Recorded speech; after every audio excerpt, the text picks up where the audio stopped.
Do you want a pet reptile? Do you want a pet lizard? Next question. Do you want a crested gecko? This video is going to go into detail and help you answer those questions. This isn't going to be like a care sheet. This is going to be a practical.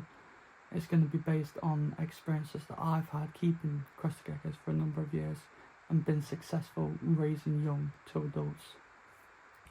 My name's Will, and the reason I'm making this video is because I feel like there's a lot of misconceptions with care videos, and I'm going to go into my specific experience, and I've changed the way that I care for crested geckos than I used to. I keep them bioactive now, which means like I keep live plants in there, and it's running as a whole ecosystem with springtails and ice pods, rather than keeping them artificial. I love to keep them in a bioactive state, keeping it as natural as possible to get those natural behaviours. I feel like not everybody is willing to commit to the bioactive. Now, I'm not saying that keeping artificial is a problem.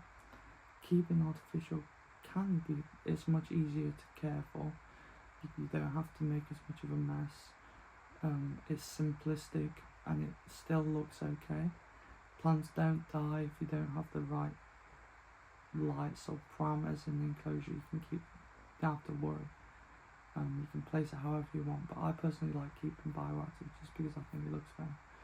And when it comes to enclosures, the enclosures have to be vertical. They can't be horizontal in size. They have to be vertical because, like I said before, they're an arboreal species. Crested geckos are from New Caledonia. They're a nocturnal animal, which means they come out in the night time. They're arboreal, which means they do not go on the floor very often. They like the vertical space, so you need a tall enclosure rather than a long one. Ventilation is very important to making sure the airflow is lovely. It's not getting damp or musty in the enclosure. Keep it nice and ventilated. I have a really big ventilated enclosure behind me that works, and I've always had success with that, and that's very important.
You've got to give them lots of things to do. Places to hide, places to go, logs, things to climb on. This is all really easy stuff that people should be doing anyway. I have coconut hides in mine because I think they look cool, and they get used all the time in a day. In the day, there's always going to be a crested gecko in the coconut hide, regardless. Hiding spots are very important. I have a hierarchy of geckos in my enclosure. I feel like there is a definite there's a definite hierarchy in between my females for sure. and some of them prefer being in a certain position, and then others prefer being out a lot, rather than being away. This is something that you can combat with, just depends. I would keep females together, and I have got experience with keeping females together.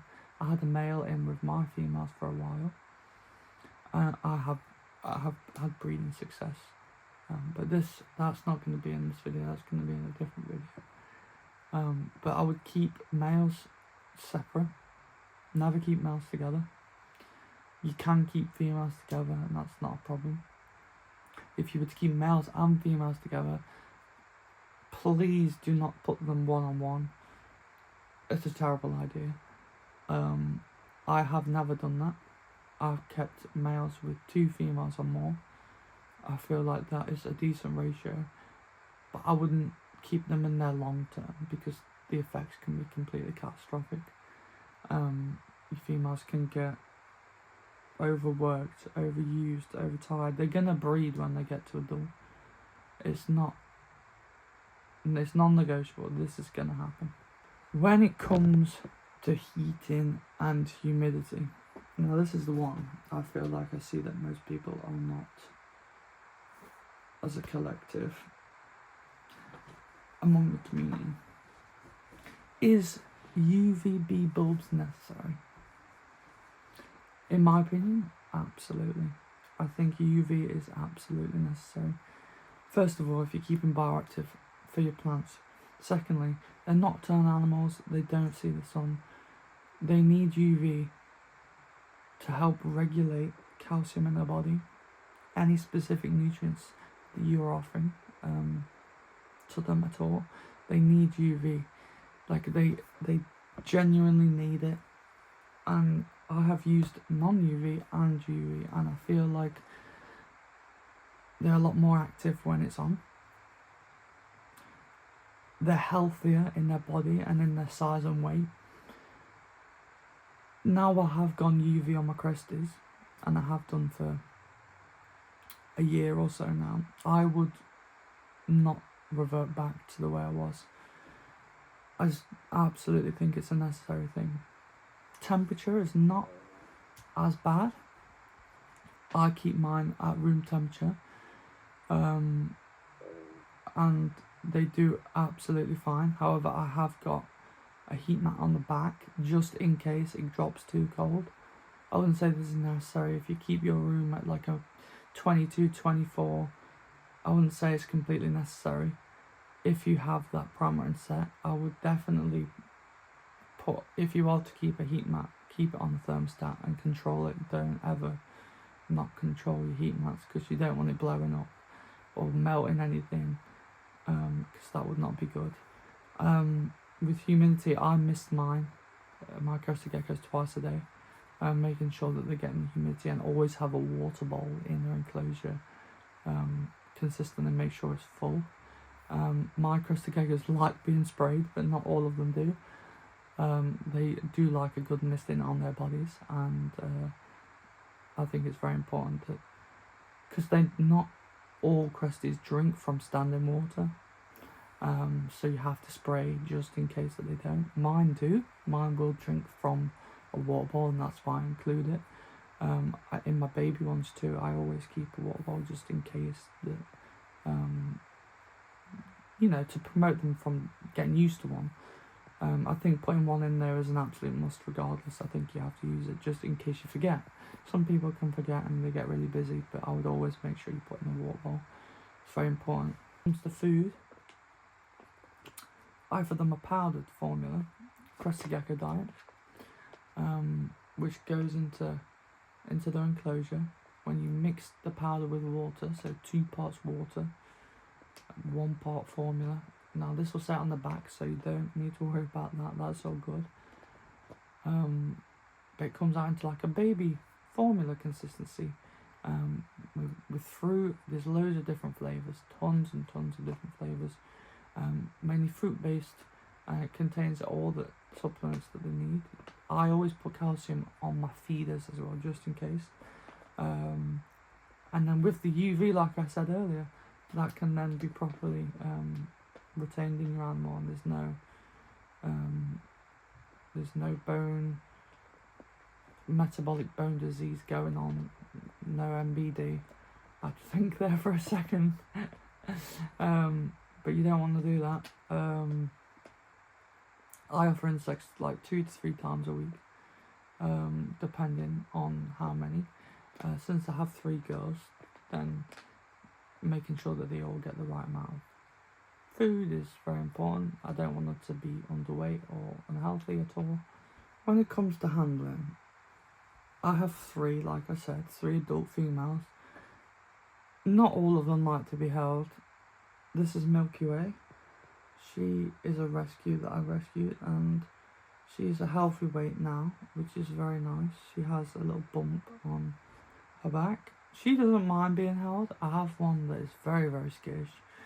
She hates being held completely, so I will not hold her at all. But most of them that I have encountered don't mind being held. Now, I don't hold them every day.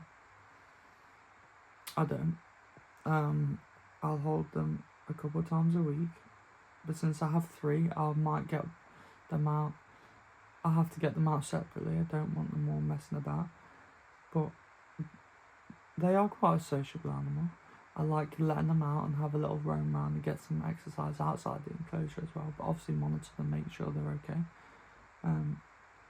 Yeah, obviously this one is Milky Way, and she is such a beautiful animal. I think Milky Way is my favourite one, especially with her story, like with the rescuing. You'll definitely be able to tell if your animal doesn't like being held. They won't sit still, they'll run away, they'll jump away. Milky Way is just a chill girl. She'll just sit here and just chill out. She might run up my arm if you see in a minute. She might, but she's just chilling here. They are handleable. So if you haven't got a pet reptile and you're looking for one, Crested geckos may be the one. They are nocturnal, like I said, so not necessarily are you going to see them in the day. They're a bit more lethargic in the day, and they are slower. They are very cute little reptiles. And now, when it comes to health concerns and common issues, this tail, if they get too stressed, or if you grab at them too wrong, this tail will drop off. Now I have other different types of geckos. They may grow back. However, this one does not. This tail will not go back and is therefore gone for life. That is one of the biggest concerns. Like I said before, metabolic bone disease is a big problem. And I think maybe she was not looked after properly, and therefore she has this little kink here. And that's why the UVB is very, very important, guys. I would recommend it 100%. They sometimes have some shedding problems, so make sure the humidity in there is sound and they can shed properly. They will eat it, so you will not see the shed ever. They'll eat it all. And I have a few little videos of like them taking their masks off. Which now, this is Tiger Lily. She is a bigger girl. She's a bigger girl, and she's a really cute gecko. 100%. Tiger Lily is one of my favourites. She's such a beautiful patterning, and I think she's an absolutely stunning individual. She is the gecko that I do not hold because she does not like being held. Now, if you compare the 2 animals that I have just gotten out there, Milky Way the first one, and Tiger Lily the second one. In comparison, the 2 geckos, now the behaviour differences are insane.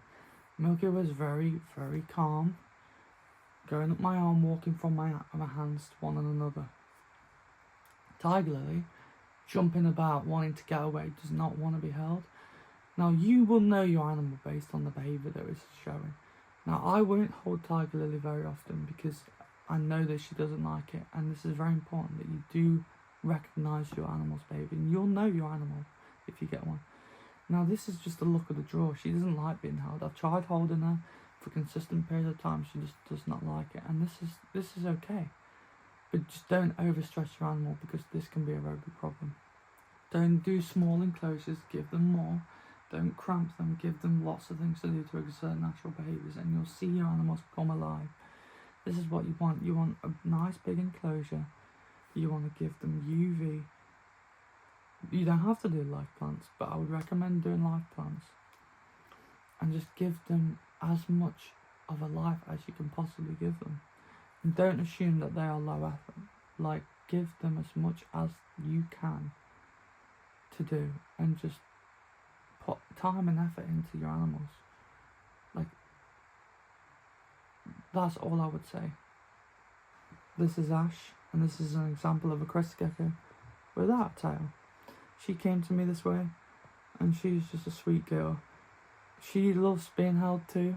I've not got any issues with her. She's such a sweet girl. Just chilling on your arm. But you'll know your animals.